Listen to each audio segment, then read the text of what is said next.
面對全球經濟變數，強積金成員點樣喺不確定性中部署？大家好，我係 AI Morris。講到市場不確定性，一定會講到特朗普新政府政策。市場一直密切關注新政府嘅保護主義政策、貿易戰、全球化趨勢以及環球貿易活動所帶來嘅潛在影響。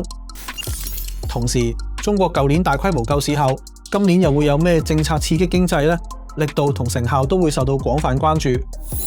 另外就係利率走勢，雖然全球超過一半嘅央行已開始減息，成熟市場步入減息週期，但今年減息步伐仍然不確定。喺咁樣嘅市場環境下，打工仔喺追求長遠回報機會嘅同時，有啲 MPF 成員或者會選擇暫時避風頭，將部分 MPF 資金轉至較低風險嘅基金。市場上嘅選擇有保守基金，佢其實係屬於貨幣市場基金，主要投資喺短期港元銀行存款同短期港元債券呢類低風險資產，潛在波幅同回報亦相對較低。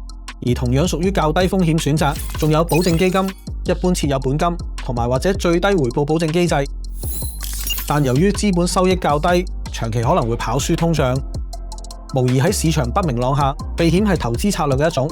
但避得一時，避唔到一世。MPF 成員應該定期檢閱同積極管理。check 多啲，不如 check 真啲。